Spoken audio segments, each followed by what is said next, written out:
Yo. Welcome back. Let's baby. do this, man. I'm excited, bro. I'm excited because I love this, and I've had multiple conversations with people that have told me they're like, "Yo, I listened to some of these episodes like 3-4 times." I'm like, "Good, good." And here's why that's good is because guess what they're doing? They're taking action on it, right? So getting clear on the why and on the how. Like the why of like, okay, why am I here? Why are we here? Why am I listening to this? Why do I have the purpose that I have? Right? They're getting clear on the why. And then guess what? They're doing the how. Like, shout out to one of the guys. I'm gonna keep his name confidential for now. The later I'm sure I will share. But he's been moving himself, man. I told him, I was like, because he's been with his girlfriend for a while. And then a little while ago, I was like, hey man, you gotta you're committed to be with her, right? It's like, yeah. I'm like, okay, and you're making good money. Like the dude he's like making eight grand a month now in his one of his businesses. I'm like, okay. And then I was like, hey man, so next step with the girlfriend, right? He's like, no. It's like, you're gonna get married, right? He's like, well, yeah, but like later. Then he's like, no, man, you gotta go take her ring shopping. You gotta let her pick out the ring. So I was like, guess what? Isn't that gonna motivate you to make more money? He's like, oh shit. He's like, that's a good point, right? And instead of in like, because some people might be like, oh, yeah, I mean maybe, but he's like, okay. He's like, well, what do I tell her? And so like he was automatically like, yes, I'm gonna do this. I may not see exactly how it's gonna work, but I'm gonna do this. And I fucking love that because, dude, that's how all the successful people in this group work. Is they don't make the excuse, rather they say, okay, if this actually makes sense, and if this is the next step, like what would make sense to do? And they don't blindly accept it. Fuck blindly accepting stuff. That's stupid. That's how you end up wearing a mask. Okay. But if you actually have common sense and then you can say, okay, yeah, I could see this. And then you actually go do it. And then guess what? His life keeps getting better. And now he's supporting his friend in this process and all that. So shout out to that guy. He probably knows. Yeah. So that, right. That now imagine now when we have 100 or 1,000 of those people that are like every day we're getting messages and they're talking with each other and they're like, hey, like, look at this. And I did this. And now my girlfriend and I are doing this. So we're getting married and we're buying a home. It's like that is the new 1% right there. That's literally what it looks like. So let's do it. This is the thing. So on the last experience, the last audio experience, we were talking about the focusing 100% on the why and 100% on the how. It's not 99%, 1%. You have to have both processes right because look, there are so many unconscious, subconscious factors about how something affects you that you may not be aware of. So for example, I used to object to marriage, I'd say my whole life, because I saw my parents and that had a lot of effect on me and they ended up splitting up later when they got old, when I was older. And I was like, damn, I'm never getting into I'm never getting married. I'm just gonna be a bachelor my whole life, right? Because I don't want to go through all that shit. My mom and dad fighting all the time, like every freaking day and all this stuff, right? And there were good times, but not really. Like I never really watched my dad and mom like be happy together, So I had made all these decisions of I'm never doing that, never doing that. And it was very automated. It wasn't like I sat down and mapped it out. It was seeing that and then making a decision. Okay, so when I got older, before I found this process in this group, I was like, I'm never getting married. But then I started considering it. But then I had all these objections for marriage. But I didn't realize all these subconscious, unconscious points that marriage solves. So here's what I'm bringing it into. Okay, so I got married a while ago, sometime last year. I don't know when somebody's listening to this, but June 2021. And there are what I understood enough of was this how of getting married. Getting married is a how, right? Mm-hmm. You have to get married if you want to get rich. Ooh. There's probably so many people who are like, Jeff Bezos isn't married anymore and he's rich. All right, exactly, right? That's the classic one. It's like, look at Bill Gates, he's single. Everybody, all of these wealthy people on their way up had a partner, had a wifey. They had a wife. They were married. And there's a fundamental reason for that, which we might talk about here, might talk about this time, but because I want to focus on this singular point, that is a how to getting rich. That is part of the how to get rich. If you omit that part, it's not going to work. Mm-hmm. But you have to understand the why. You have to understand the why enough to understand the subconscious points. And that's what we talk about in the YBC group on the weekly calls on Sundays. So if you're not on those, like, that's where we really dive deep. This is not where we explain everything to you guys. This is where we show you enough to show you that there's a lot more. There's a lot more to success and having a great life and making a real difference in the world than you think. There's a lot more why, and there's a lot more how. And once you're in the group, we discuss those things, and we also guide you to all the material in order to see everything that we see and more, if you wanted to go that far. So the point that I want to make clear is, when you get married, there are so many subconscious and unconscious points that get solved, where you can then focus 100% on making money and growing the business. That if you don't, you will not be able to be as effective as somebody who isn't. Yeah, like, think about this too, right? This is so often overlooked, but like, guys, if you already got a girlfriend, you're not married, that point is especially so important for women, because they're so programmed from society and everything, like from a very young age, of like marriage, like the wedding day, that whole thing. And you might think, right, you might be like, oh no, like, we're committed, we said we're going to be together, and we even made a relationship agreement or whatever. But if you don't actually do the wedding, the marriage piece, it's like there's an open loop still, especially in the female's mind, but in both your minds, because then it's like you're leaving a back door. And here's one thing about how your ego works, is it thrives off of a back door, right? And that's why when I make decisions, and why we talk about this concept of, like, you make a decision, you cut off anything else. That's what decide actually means. It means to cut off. And that was like the best thing ever. Like, when Jessica and I, we start a relationship, and again, this may not some people won't be able to hear this, again, because you're all fucked up in your programming stuff, but I'll say it like it is, and then you have to use your discernment. This is at least what worked for me, and what I've seen work very well for other people, is you make the decision to be in the relationship, and you give yourself no backdoor.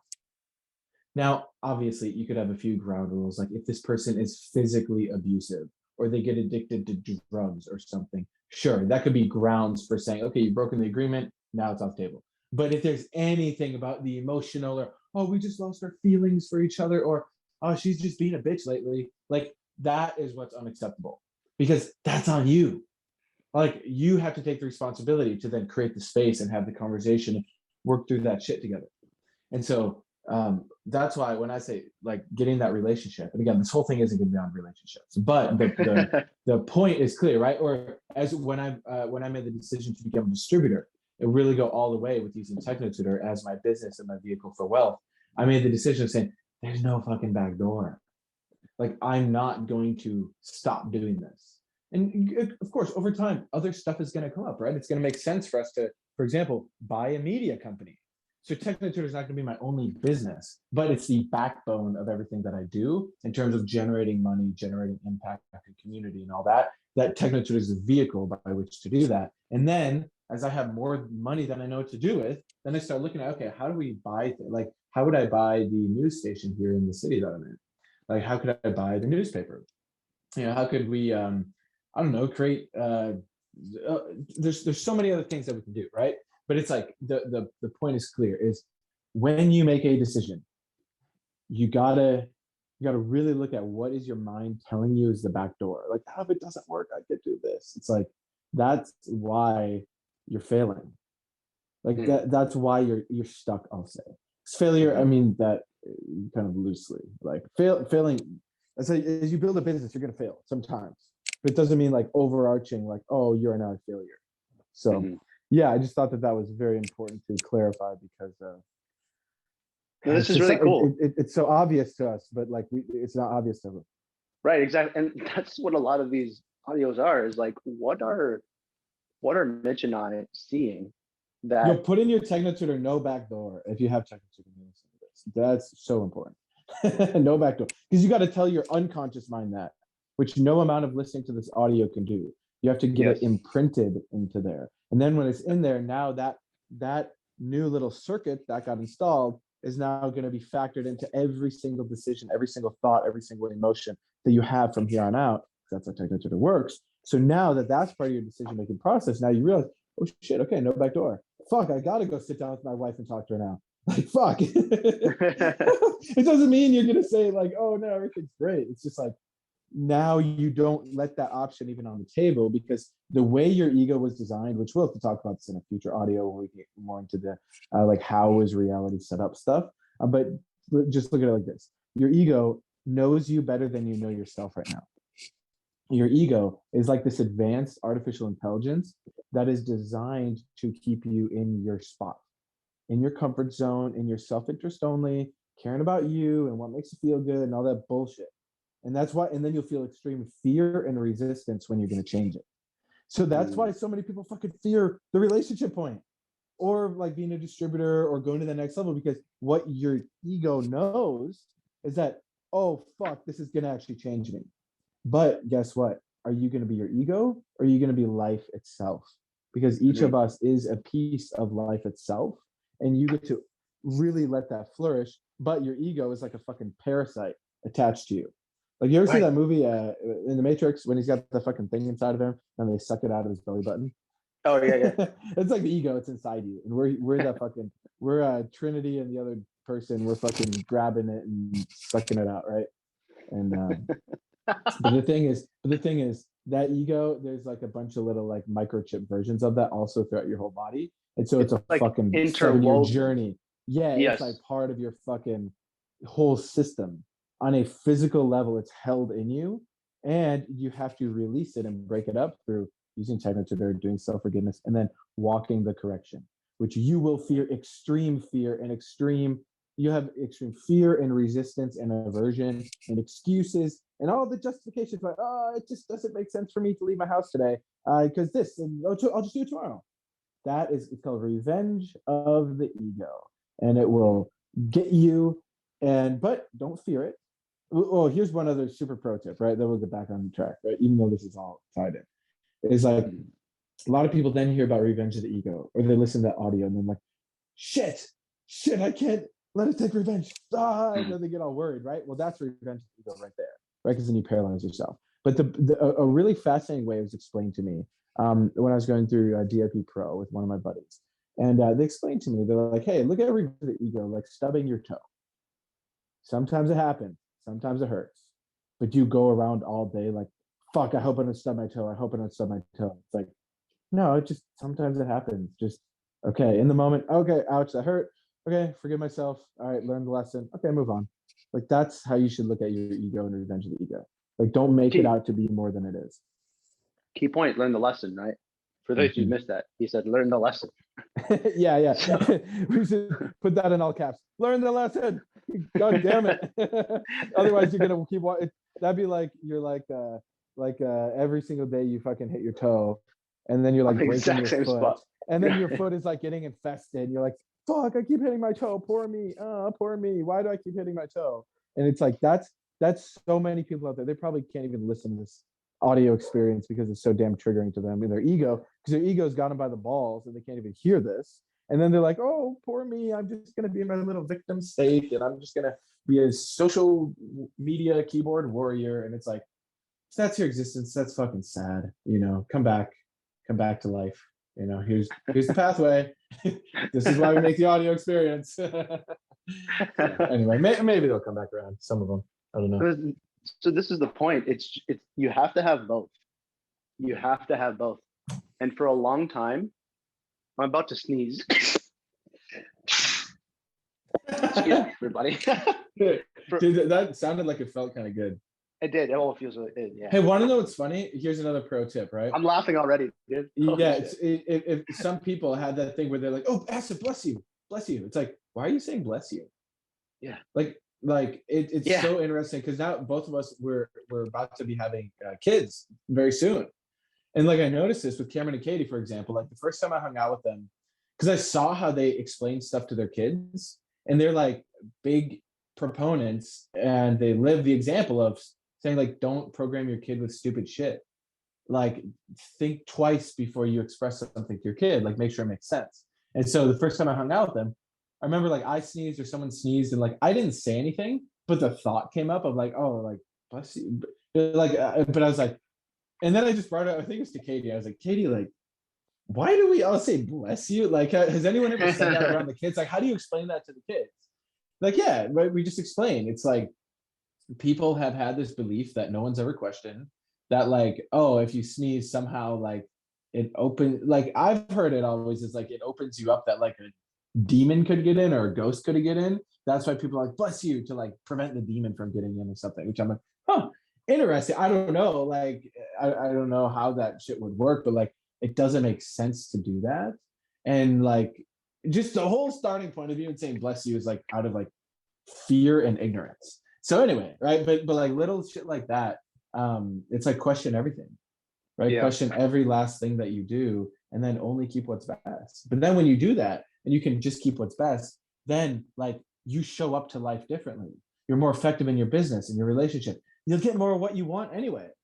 Like it becomes fucking amazing when you have point by point reconstructed and redesigned yourself so that you can trust yourself to go to the next level and the next level.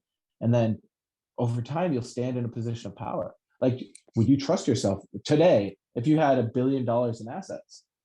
Like, you know, and you have people depending on you and employees and all this shit. And like, would you be able to handle that? And for all of us right now, the answer is on some level, it's no, not yet. But by going through this methodically, understanding the how and the why, you get yourself to that point where you can trust yourself in that without amount of pressure. And because the system also gives that resistance, right? Like I mean, again, this is pretty high level concept, but that ego that's within us is also, it's like a copy of the world system, because into the whole world system all about sex, money, I only care about myself, consumerism, survival. That's what the ego is doing. Your ego is consuming your body right now, converting it into energy. And with that, right? Like as we make more money, as we become more effective, the ego and the system will keep trying to hold you in place, right? That's why like we have haters. Like actively, like dude, we have like clubhouses and stuff, and we just promote it on Facebook and stuff. And you'll have people be like, "Who do you think you are?" Like having these gatherings and stuff. It's like that. That's the fucking system right there. It's not even that person's not even saying it. They're like a fucking robot, like repeating some script of like, "Stop, stop, like don't grow, be comfortable where you're at." It's like, okay, I'm still gonna sell you on what we're doing. Like that's not gonna stop me. So anyway. That is awesome. And it's true. It is absolutely true that your ego is so interwoven through everything that you do, every thought that you have. Never underestimate the degree to which you've been enslaved. Never underestimate the degree to which you've been programmed to be a slave. One of the best pieces of advice that was given to my brother, Kian, that he shared with me is everything you think you should do the opposite. This was early on, okay? I wouldn't do that now, Mitch, right? For me and you now. Right. After you develop early on trust and stuff. But yeah, exactly. Exactly. It's Can like you give an early example? on. Yeah. Yes. It's like, okay, for example, you're working on your business, or you're working in a full commission sales company, and you think to yourself, I want to have a break now. Do the opposite. Yeah. Right? You're thinking, I made a sale today. That's good. I could take the day off now. Like I hit my number for today. Do the opposite. Man, I'm talking with my partner and now things are getting heated and I want to leave. Do the opposite. And this is for, again, people who haven't been walking this process for a lengthy period of time, who have the how, the physical results. When I say physical, I mean like in reality, like measurable money in your bank account, marriage, kids, whatever it is, the measurable result. If you don't have that yet, then there are at least the concept at the time was whatever you think of doing, do the opposite. But for those of you who have the tools, whatever you think of doing, question the shit out of it, because you have the tools, so you can at least trust somewhat your ability to process information. Why I'm saying somewhat is because it depends where you're at in this process, right? So knowing that your ego is interwoven all throughout your mind, throughout your body, through everything that you're doing and saying, understanding that, and always putting everything into question. What Mitch did was a great example. And this is why you need the why and the how, 100% both. Another example of a how is what to do or what you are doing. And what Mitch was giving you an example of, this is a really good example, guys. Really, really consider this, because we'll extrapolate this into business, relationships, etc. When I sneezed, brought up this memory, because Mitch is in expression mode of trying to give as much as he can. So he brought this memory of back in when we were hanging out in Texas, of that instance where one of the kids sneezed or somebody sneezed, and he had that thought of, I wanted to say bless you. I had an urge, kind of like an instinct. That's your programming, to say bless you, right? That's a how. That's a what he was gonna say. That's a how. If I'm telling you what to say, that's a how. But then he put it into question, and he said, why did I feel like saying that? Why do I know this is like weird, and I know it's not best. Like he knows it had some religious context and blah blah blah. So he's like, Katie, I want to get your perspective on it to discuss the why of how we're expressing ourselves. That is a great way. The how is the best way to measure the why. Okay, I'll give you an example. Okay, let's say in business, you need to be disagreeable. You can't just agree with everything and give tacit approval to everything, because then you'll get taken advantage of, right? So it's like, oh, stand up for yourself. Like, be firm, be clear on your decision, and don't sway. When someone's like, oh, but I'm not that kind of person, I'm not an asshole, your inability to do the how is when you should look at the why. You're supposed to do this. Okay, hey, here's the how. Make 100 calls a day for your job, for your business. Make 100 calls a day. And then you're like, okay, so focus 100% on the how. Focus 100% on the how. And when you come up short, and you tried it for a week straight and you averaged 40 calls a week, there is a problem in the way you're thinking about it. There is a problem in your attitude. There's a problem in your unconscious, subconscious. There's a problem in the why. You are not clear about why you should be making 100 calls a day. So there's other things that you're more clear on, such as, I'm tired, I need to rest. That is superseding your ability to do the how. It is taking priority over being able to do 100 calls a day. Then you focus 100% on the why. You use the how and your ability to do the how as the measurement of what to investigate in the why. I'll slow it down a little bit. You try to do something. Somebody says, oh, you want to learn to talk to girls? Okay, just first thing to do, you gotta break down your fears. So just go introduce yourself to 5 women today. Okay. And then you go to the mall. This is the same thing for networking. You gotta go talk to somebody in your business. You go to the mall and you know what to do. It's simple. Oh, the guy who's programmed for it, he's like, man, I got 2 girls that I'm talking to and it's not enough. So I just go out for 20 minutes over 3 days. And now I have 40 girls that I'm talking to. You just got to be confident. You just got to be fearless. And I face rejection and it's no problem. Like, I just understand, whatever, on to the next one. And it sounds good. And you're like, wow, that's all I got to do. I'm going to listen to this guy. This makes so much sense. I could just do what he's doing. It's so simple. Yeah, the how's always simple, but your ability to do simple things. Again, you underestimate the degree to which you've been enslaved. When you go to do that, you have massive fear. And then you go say hi to a girl. You get yourself to the point where you go say hi to a girl, or you go say hi to network with somebody. But you're so stiff, you're so anxious, you're so dead in the face, you're so reactive, you're so stressed out. That person, you don't get positive feedback.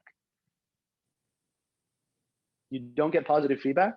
They're like, hi. And you're like, hey, how's it going? And they're like, you have a little bullshit conversation. And they say, okay, I got to get going now. Bye. And then the feeling that you get from quote unquote rejection, or them not responding overly positively to you, it affects you so much. Then you don't go talk to the other 2, 3, 4, 5 people that you were going to go talk to. You're like, oh my God, I can't do this anymore. Right? You maybe you stand in the mall and you're like, oh, I'm going to talk to somebody else now. I'm going to talk to somebody else, but you just can't bring yourself to do the how. Then you have to go home, ask yourself why. You don't have to go home, but you just in general, you have to now ask yourself why. You have to get the why clear in order to do the how. But here's the flip side. If you have the wrong how, it's all a fucking waste of time. I don't care how motivated you are. I don't care how badly you need it. You don't just want it, you need it. If you have the wrong how, it is irrelevant. I will give you an example. Say you're fat. And you've gotten yourself to the point where you're clear. You've had so much emotional pain and anger and frustration of being fat. And you're like, you know what? I want to change. I need to change. I gotta lose weight. I'm gonna kill myself if I don't lose the weight. In fact, I'm gonna lose the weight or die trying. I'm doing whatever it takes and however long it takes to lose this weight. I don't care if it takes a month, 2 months, 6 months, 12 months, 24 months, 100 months. I don't care. I'm gonna do it 100%. That's it, period. Your attitude is right. Okay, you have the thinking, you have the how all aligned. You're woo, let's go, right? And then you hear some advice. You say, you gotta move around. You gotta move around faster. And the more you move, the more weight you're gonna lose. And you say, okay, cool, got it. So you jump in your car. You jump in your car and you start driving. And you're like, okay, I'm gonna go faster. I'm gonna hit the highway. You start going, right, 100 kilometers or 60 miles an hour. And you're like, yes. And you do that every day, 2 hours a day, 2 hours in the morning, 2 hours at night. Like, I gotta go faster, gotta move faster to lose that weight. And you do that every day, not just for the week, not just for the month, the whole year, 2 years. You're doing it 4 hours a day. Are you gonna get the result? Never gonna get the result, because the how is flawed. If you do not have the right how, you will never get the result. They both have to be aligned. If you don't have the why aligned, you're never gonna do the how. Some people have this ability. Some people, it's all a threshold where they understand that they will not see the whole picture until they do it, which we're gonna talk about in a moment. The degree to which you have to be clear about something in order to actually make a move on it, okay? Mitchell's a great example of that. He's like, look, I don't have the full context about all the nitty gritty details about why this would support me, why it would be great to, for example, walk this process, but I do see enough. I see enough for me to put all of myself into this and go 100% and use, let's say, TechnoTutor every day and reach out to these guys and get support and all of that. And he took it on 100.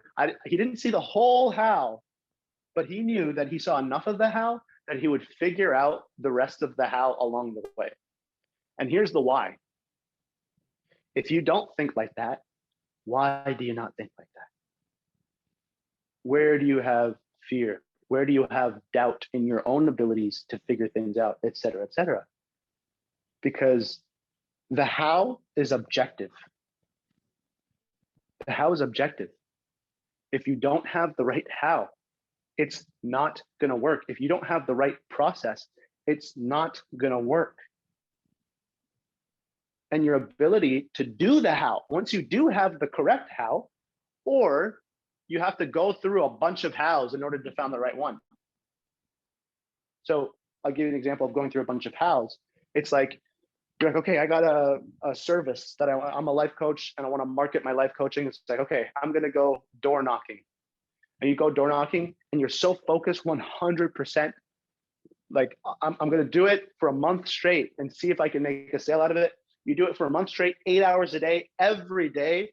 And at the end of the month, you have 0 sales. You talk to hundreds of people and actually got to share with them what you're selling. But after talking to hundreds of people, you still didn't get a sale. Okay. All right. Okay. I'm going to try a new how. I'm going to try a new how because that how wasn't the correct way. Because then you start looking at why. Why didn't that work? Why wasn't that working? Oh, because they don't have the context on who I am, the results I've gotten, right? Maybe I wasn't able to sell them properly. Maybe I look smelly. There's so many reasons. So either you can keep pushing and start solving all those reasons why and keep going with the door knocking, or you learn another how that might be better. Like, okay, how about this? I start growing a Facebook group. I'm gonna start doing the Facebook group. But then you start thinking, man, a Facebook group is really long and hard to grow. You start having doubt. Okay, this is the moment right here that you have to exercise the right thinking in order to do the how. You have to change your thinking to, okay, I see right here, this doubt is going to screw me over long term. I'm not going to go through the period of time that is necessary with no results. I'm not going to be able to make it through that period where you get no results in something and then you start getting results. I'm not going to make it through that period if I still have doubt. So this is the thinking that you have to get 100% correct. And it's okay if there's like little errors in it because you could fix it along the way. And in other words, the measurement that you're using is anything that takes you away from doing the how is a sabotage. And if you use that to always check your thinking, your attitude, your unconscious points, your subconscious points, etc., with using TechnoTutor in the writing process, that's the way you want to treat it. So for example, that person goes and they're like, okay, you know what? If I'm going to commit to this, I'm going to commit to it for 6 months straight, just building this group and doing it in the best way. In fact, I'm going to invest in a course from people who've already done it, that have quote unquote proven the how. And I'm going to make sure that I walk that point perfectly. And then they build the Facebook group. They remove their doubts along the way. It's not working for them. It's struggle. But they said, no, I told myself I'm going to commit to 6 months. It's only been a month and a half. I'm going to keep going, keep going, keep going. And by month 4, they start making sales. What would take you away? This is the how. This is why you have to have the why, the thinking, in order to go through. And that I gave 2 examples. When they tried one method, it didn't work, and I tried a second method. For a lot of people, you might have to try 8 different paths, 10 different paths, 20 different paths, 3 different paths, 5 different paths. Mitchell and I went through very similar experiences of, he wanted to learn about the mind, really learn about it. So he went and learned psychology, and he studied with spiritual gurus and shamans and all this different, a whole compilation of stuff. I was trying to figure out how to change. So we both studied the same information from Jin. That's how we got connected. Through one of these hows that we thought was going to, support us to change, we found the people that would support us to change. We found the tools that would support us to change. That's how we found TechnoTutor in the writing process, was through Jin. So the point here is really looking at this. You might have to try so many different ways. For myself, me and my brother, right? We were trying so many different ways of changing. So many different energy clearing techniques, like emotional freedom technique and thought field therapy and bioenergetic synchronization technique and Reiki and Shadow K and Psych K and Access Conscious, you name it, we've done it. Right? Even my brother went to Tony Robbins seminars, and we went to a bunch of different seminars, and was paying $1,000 a month for a life coach, all this different stuff. We had to go through so many hows. But if you don't have the right how, it will never work. It doesn't matter. That's it. It doesn't matter how right your attitude is. If you're going to do energy clearing to try to change your unconscious, it will never get to your unconscious, because energy clearing is not for your unconscious. It's for how you feel. It's for the energy. But there's something that is creating how you feel. It's called your unconscious programming. There's something else deeper that's creating how you feel.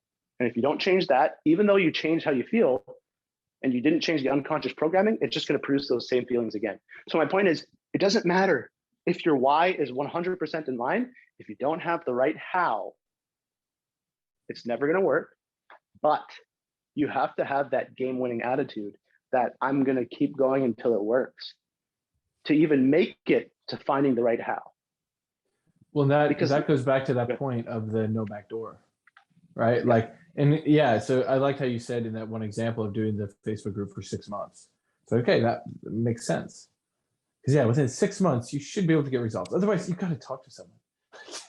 Like, Right. you might just be doing something fucking wrong. Or your Facebook profile is like a picture of your cat, and people are like, I don't fucking trust this guy. Exactly. That's why I threw in that point of you got support and got a course Right. from people who knew what they were doing. Yeah, That is a good yeah. Yeah, that's so good, man. Like everything you're sharing right there is like, it's just, this is the kind of stuff that is just, it's critical to understand if you want to do anything real, with your life. And that other point too, you're just sharing about the unconscious mind and the programming, like, I don't know how obvious it is to people, but here's another thing that's really, really critical to understand is you're 100% spot on when you talk about the unconscious programming is what makes people feel bad. So like, let's say you're waking up in the morning and you feel kind of tired and you want to snooze, right? And you give into it and you press the snooze button, right? Then eventually you wake up and you're like, okay, I'm going to get to work.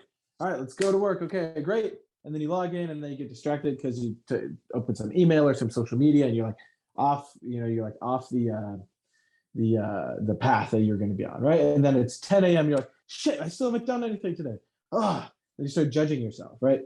That whole thing, the emotional turmoil, the buildup, all that shit from when you decided to snooze to getting down the rabbit hole to all that stuff, all of that is a result of your unconscious programming. And that programming is physically held in your body, and it comes from your childhood. And it comes from at some point in your childhood, you downloaded a program or likely a set of programs of procrastination, confusion, judgment, sadness, like when you don't hit a goal or you don't accomplish something. Confusion is a huge one, right? And so that's the programming. And for anyone who tries to tell you that, oh, if you can just think positive, man, or you just do tapping or whatever, that's like, okay, picture like you're reading a book on how do I change my feelings? How do I change my programming, right? You're reading a book. Okay. You all see how a computer works, right? You got your computer screen. And it looks like, wow, there's like real images. Like I can even watch videos on my screen. Like, wow, I can do so much on the screen that you think the screen is what's making it happen. Little do you know, it's actually in the hard drive, right? There's a ton of ones and zeros, tons of little circuits, all within your computer that's actually making the image on the screen happen. In the exact same way your mind is set up. Your unconscious mind is the hardware. It's the circuits. It's the stuff that's physically held inside you. That's what you have to change, because that's what changes what's on the screen, aka your conscious mind. And if someone goes and tells you, they're like, hey man, I'm going to help you totally change your programming, man. I'm going to help you just like get rid of that stuff that's like hardwired into you. And how you do that is by listening to this audio, doing this meditation, and then reading this book, and then journaling about it. That would be like you're just opening up something on your computer screen, typing in a Word document, watching a video, reading an ebook, and you're like, oh yeah, that's changing the hardware in my computer. It's like, it doesn't work like that. That's not how it works. It's just period. That's even if you're listening to the audios while you're sleeping, when you're in your delta and your theta and your beta state, you're in your hypnosis state or whatever. It's like, okay, you got to understand that there's physical programming that goes into this, and that physical programming, when it's correct, you can then actually comprehend things.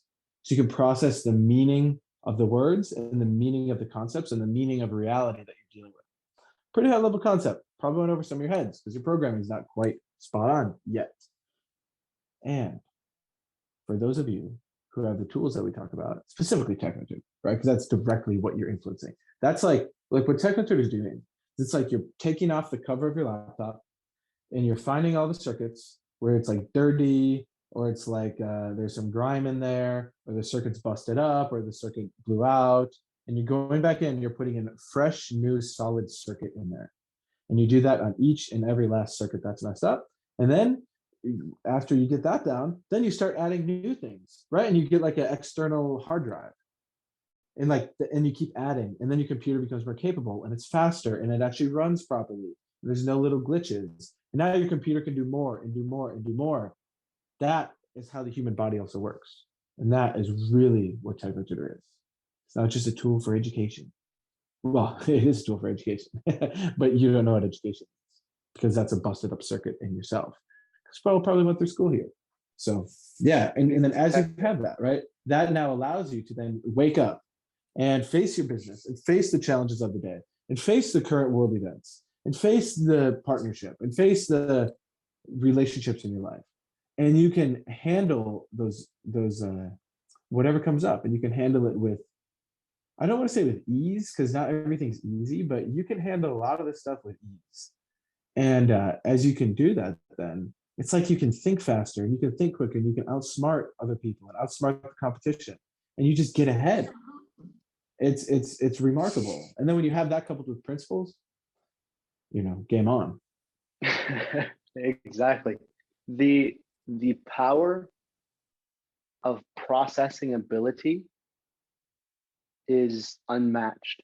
And this will sound funky, but one of the byproducts of using Technotutor is time slowing down. A lot of the times when we have the information that runs through us, it's running through us at a quantum speed. It is a much faster speed than just in reality. That's why if anybody has ever experienced this, whether it be maybe you recorded a video or something where you got to record yourself or just get feedback from other people, and you paused for a moment, maybe you lost your thought and you paused and and to you, it felt like you paused for like 5 seconds straight. You're like, holy shit, that was an unbearable amount of time that I was stuck in that moment. And then you re-watch the video, you re-listen to the phone call or whatever it was, or you get feedback from other people of like, hey, how did I look? Like that moment when I paused there, like, what are you talking about? They're like, after this word, I'm saying this idea. And then like, oh, that, like, I didn't even notice. But if you get to listen to the video too, if you get to watch it for yourself, in your mind, it was like 5 seconds or 3 seconds. You're like 1, 2, 3. That's how long you feel like you've been frozen. But really, in reality, it was like, and you're on to the next one. As in, it was so smooth that people wouldn't even notice. Why? Because inside of yourself, your experience of time is based off your ability to process information.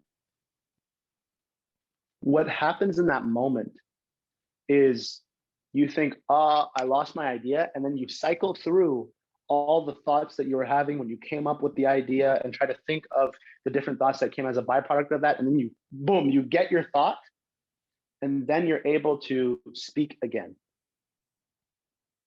You process so much information in that time frame. That's what feels like, whoa, time just extended itself. Or what you think is, oh my gosh, I've been out of it for a while, like for like a period of time. But no, it happened instantly. This is why people don't like public speaking. This is why people don't like public speaking without a script, is because of all the embarrassment and all that stuff. But I know that Mitchell's experienced this. I've experienced this. Anybody who speaks out consistently has experienced this, and probably very frequently. But now we just realize it's like, who cares? We don't have fear about it. The interesting phenomenon that's occurring there is you are processing a lot of information in that moment. And because of the amount of information that you're able to process and then find your idea, you actually get the result that you're looking for. You don't just lose the thought and it's gone forever. That's the feeling of time slowing down. So this is the scene in the Matrix and this is because if you're using the right process to change your thinking, your attitude, your programming, this is what happens. It's like that. It's like in the Matrix. Throughout the first Matrix, he's getting beat up, he's getting fucked up, but at the end, he's able to slow things down and do that slow motion dodge. Then he dodges all the fucking bullets. And then even at the very, very end, is he's able to, they shoot all the bullets, and then he like slows the bullets down to a halt with his hand, and then the bullets drop on the ground. We're not going to go into all the detail about that right now because there's a lot of symbolism there, but that your ability to slow down and move out of the way of the bullets, right? Your ability to slow things down, or what he's actually doing.